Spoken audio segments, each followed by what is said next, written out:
Potential difference of 5 volt is applied across conductor of length 10 meter. Its drift velocity of electron is 2.5 into 10 care minus 4 meter per second. Then electron mobility will be, यार electron mobility पे question आ गया. ये क्या होती है? Drift velocity को divide करें electric field से. तो भाई ड्रिफ्ट वेलोसिटी तो दी हुई है, इलेक्ट्रिक फील्ड कैसे आएगी? कहते हैं mobility of an electron is it's drift velocity पर इलेक्ट्रिक फील्ड. तो देखो इलेक्ट्रिक फील्ड निकालने का एक फार्मूला होता है potential difference upon distance. Potential difference कितना दिया है? 5 वोल्ट और लेंथ दी है 10 सेंटीमीटर. 100 से डिवाइड करेंगे मीटर के लिए, ये 10 कैंसिल हो जाएगा, ये नीचे वाला 10 ऊपर चला जाएगा. 50 यहाँ है. अब इस 50 से डिवाइड कर दो किसको? ड्रिफ्ट वेलोसिटी को.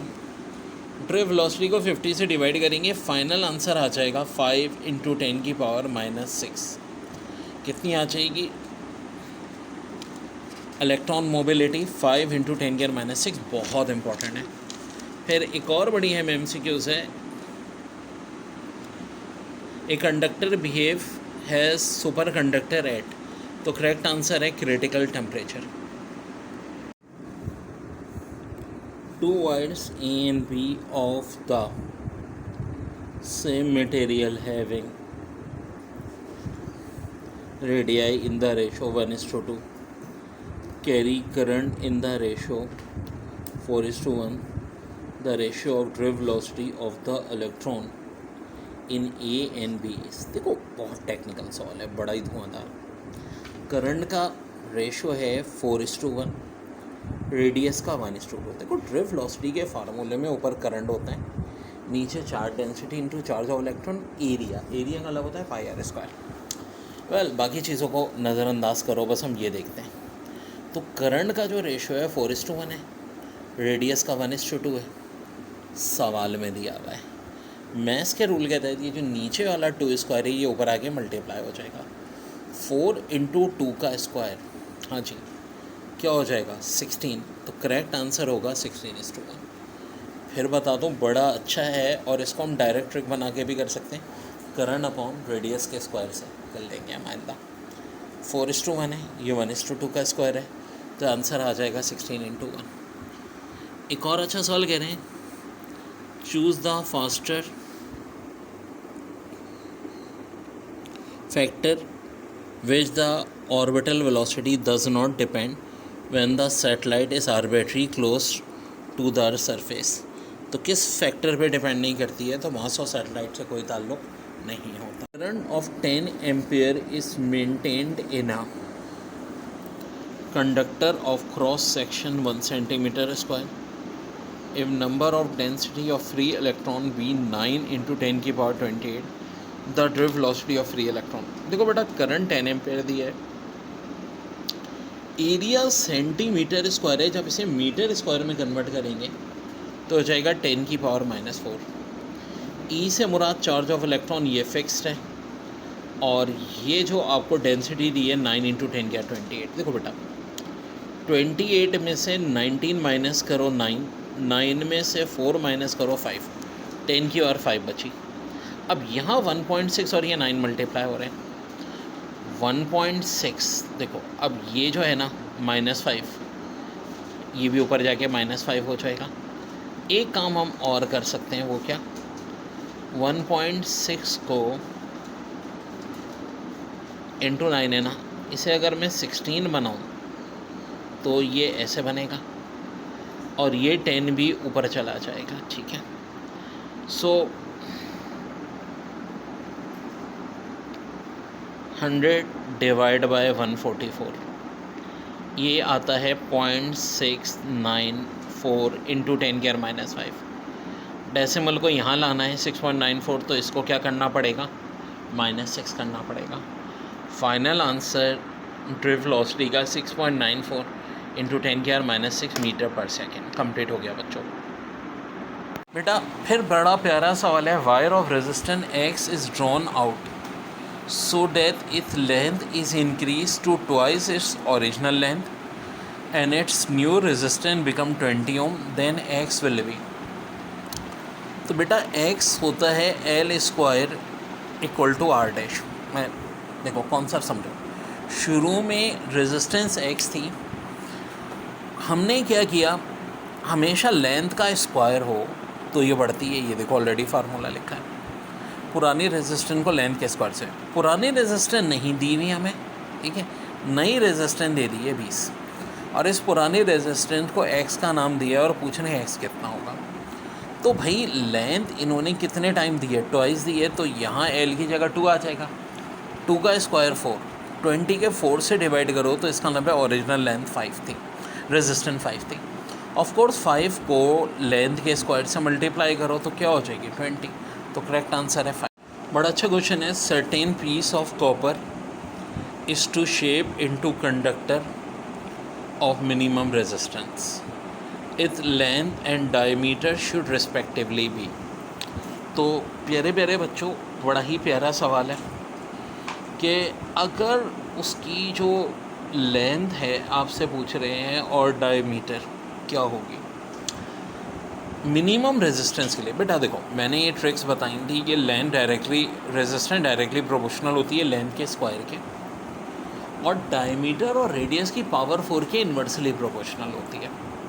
यानी अगर हमें लेंथ मैक्सिमम करनी है तो लेंथ बढ़ानी होगी ज़्यादा, और डायमीटर या रेडियस कम करना होगा, लेकिन यह बढ़ानी नहीं है बल्कि मिनिमम करनी है। तो इसका मतलब है लेंथ को कम करना होगा, डायमीटर को बढ़ाना होगा। तो कौन सा ऐसा ऑप्शन है? ऑफ कोर्स ये पहला वाला, क्योंकि देखो लेंथ हाफ हो रही है, डायमीटर डबल हो रहा है, इसमें तो मैक्सिमम हो जाएगी क्योंकि लेंथ डबल हो रही है, डायमीटर हाफ हो रहा है। यहाँ भी इतना फ़र्क नहीं पड़ेगा। सबसे ज़्यादा जो डिक्रीज़ होगी वो जब लेंथ हाफ कर दें, diameter double. Potential difference of 10 volt is applied across conductor of 100 ohm, the mobility of electron flowing through conductor is 300 second in it. अब Q इक्वल टू IT होता है नंबर ऑफ चार्जेस निकालने की जो trick है, 6.25 into 10 की power 18 IT। I का मतलब है वोल्टेज अपॉन रेजिस्टेंस। तो मेरे भाई वोल्टेज दिया है 10, रेजिस्टेंस दिया है 1000, करंट है 300, कैंसिल होगा, बिल्कुल होगा जी। ये तीनों ज़ीरो और ये तीनों ज़ीरो कैंसिल, 3 बचेगा। अब 3 को मल्टीप्लाई करेंगे 6 से, 3 6 80, 3 25 75, 18.75 इंटू 10 की पावर 18। अब देखें ऑप्शन में ही हमेशा इस तरह दिया हुआ होगा, डेसिमल को हम जब लेफ़्ट में मूव करेंगे पावर 18 से कितनी हो जाएगी 19, तो फाइनल आंसर है 1.875 इंटू 10 की पावर 19 नंबर ऑफ। फिर देखें टेक्नीशियन के पास 2 रेजिस्टेंस कॉइल थे जो कि उसने यूज़ किए, और जो नई रेजिस्टेंस आई सीरीज़ और पैरेलल में, मुख्तलिफ उसके पास तरीके थे, series, parallel.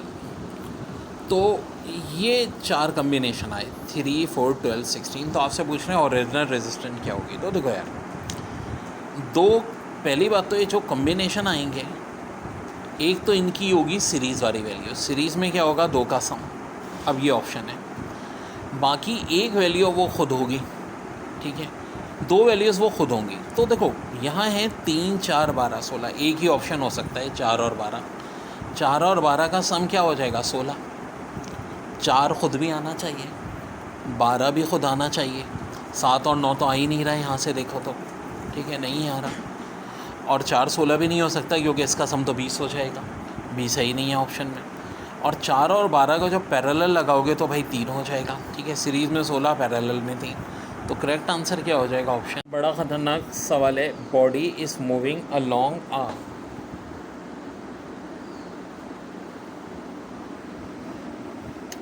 Circle such that it complete 1 revolution in 40 सेकेंड, in 2 minutes 20 second the ratio of displacement upon distance.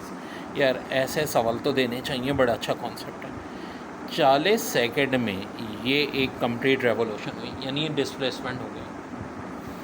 अब आपसे कह रहे हैं कि 2 मिनट 20 सेकेंड में, 2 मिनट 20 सेकेंड का मतलब है, देखो 1 मिनट में होते हैं 60 सेकेंड, 60 को 2 से मल्टीप्लाई करो 120, 120 प्लस 20 हो जाएगा 140। तो डिस्टेंस हो गया 140, ऊपर डिस्प्लेसमेंट लिखना है हमें 40, नीचे 140, ठीक है। काटेंगे अब अगर हम, तो देखो ये ऑप्शन दिए हमें, काटो 0 0 तो कट जाएगा, 4 और 12 कट के क्या आ जाएगा 2:7। तो करेक्ट आंसर आ जाएगा बच्चों 2:7। Magnitude of physical quantity is 8.5 Newton second. The physical quantity is, तो यूनिट न्यूटन सेकेंड किसका होता है भाई, मोमेंटम का होता है। फिर कहेंगे there is rubber ball and stone of same size a both balls are at rest. तो क्या होगा भाई, stone ball has more inertia than rubber ball, क्योंकि उसका मास ज़्यादा है।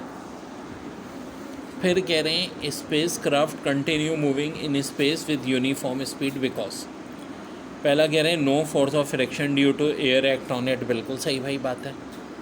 सेकेंड है no force of gravitation act on it, वो भी नहीं होगी। थर्ड है no force of friction due to earth act on it, ये भी सही है। तो आंसर हो जाएगा ऑल ऑफ द अबव। फिर कह रहे हैं if the magnitude of average speed and average velocity what time interval are same then the, भाई एवरेज स्पीड और एवरेज वेलोसिटी का मैग्नीट्यूड सेम हो तो क्या होगा, the particle must move in straight line without turning back, correct. कह रहे हैं 5 cells each of EMF E and internal resistance R are connected in series. If due to oversight one cell connected wrong, then equivalent EMF and internal resistance of combination is। तो देखो मेरे भाई internal resistance तो 5 आ रही रहेगी। अब 5 ई में से 4 ई तो बिल्कुल सही है भाई, ठीक है, ई। लेकिन 5वां ई जो था वो गंदा बच्चा बन गया। तो गंदा बच्चा क्या करेगा, एक अच्छे बच्चे को भी ख़राब कर देगा। फाइनल आंसर हो जाएगा 3E N5R, ठीक है। फिर कह रहे हैं 2 batteries of different EMF and internal resistance are connected in series with each other and with an external load resistor. Current is 3 ampere when polarity of one battery is reversed the ratio of 2 batteries. बेटा देखो E1 और E2 शुरू में इनका जो result आ रहा है वो 3 एम्पेयर आ रहा है। R1 एक की इंटरनल रेजिस्टेंस ले लो, R2 दूसरे की लोड R होगा। और जब पोलैरिटी रिवर्स का लगेगी ये वोल्टेज का साइंस, EMF का साइन चेंज, तो भी यही होगा E1 minus E2 upon R1 plus R2 plus R2। तो ये तो कैंसिल हो जाएगा, ठीक है। ये R1 R2 नहीं, लोड में बस R ही होता है, ठीक है। तो E1 plus E2 upon E1 minus E2 3/1 है। क्रॉस मल्टीप्लाई कर दो बेटा। क्रॉस मल्टीप्लाई करने के बाद ये फाइनल रिजल्ट आ जाएगा 2:1। 2:1। वायर है resistance 12 ohm, its bend in form of circle. बड़ा अच्छा सवाल है। The effective resistance between 2 points on any diameter of circle is, बेटा देखो रेजिस्टेंस वायर की दी है 12 ओम। अब जब अगर हम सर्कल में बेंड करेंगे तो इसमें 2 सेमी सर्कल हो जाएंगे, ठीक है, ऑफ ईच सेमी सर्कल, ठीक है। यहाँ बात हो रही है 12 है तो इसके 2 सेमी सर्कल हो जाएंगे, ठीक है, ऐसे करके बच्चों। एक सेमी सर्कल ये, एक सेमी सर्कल ये, इनकी रेजिस्टेंस 6 ओम होगी। चूँकि ये पैरेलल में, तो इक्विवेलेंट रेजिस्टेंस निकालने के लिए ट्रिक बताई थी कि जब पैरेलल हों और 2 सेमी सर्कल हैं और इनका 6 हो गया तो 6 को 2 से डिवाइड कर लें, आंसर आ जाएगा 3 ओम। फिर कह रहे हैं thousands of cells of same EMF E and same internal resistance are connected in series in same order without an external resistance. The potential drop across 399 cell is found to be. देखो बेटा V=IR होता है। चूँकि यहाँ पे cell series में तो V/R 100 E/100R, यानी I की वैल्यू आ गई E/R। तो पोटेंशियल डिफरेंस अगर फर्स्ट ओम चाहिए तो होगा E माइनस IR। अब I तो खुद E/R है, RR कट जाएगा, E माइनस E 0। तो बेटा जब भी इस टाइप का सवाल आए तो बस एक बात ध्यान में रखो कि जो भी पोटेंशियल ड्रॉप होगा वो हमेशा किसके बराबर होगा। देखिए 2 balls at same temperature collide what is conserve. तो जब सेम टेम्परेचर होगा तो क्या चीज़ कंजर्व होगी? Momentum. Which phenomena explain by Huygens wave theory. तो भाई डायफ्रैक्शन हो, इंटरफेरेंस हो, पोलराइजेशन हो, सभी हो जाता है, बस फोटो इलेक्ट्रिक इफेक्ट नहीं होता। फिर how does the diffraction band of blue light look in comparison with red light. देखो रेड लाइट जो होती है ना, वेवलेंथ ज़्यादा होगी तो हमेशा डायफ्रैक्शन पैटर्न भी वाइडर होगा। As compare to it blue light का डायफ्रैक्शन पैटर्न क्या हो जाएगा? नैरोवर हो जाएगा। Dimension of electric flux, dimension बहुत डिटेल में कराई थी, ml³ T-3 A-1। फिर the net charge through a charge close surface in a given medium depends on. तो करेक्ट आंसर हो जाएगा charge of the surface. Angular momentum is dash vector, तो answer हो जाएगा एक्सियल वेक्टर। फिर है what happens to gravitational potential at the centre of uniform spherical shapes which shrinks gradually। तो correct answer इसका हो जाएगा बच्चों डिक्रीज।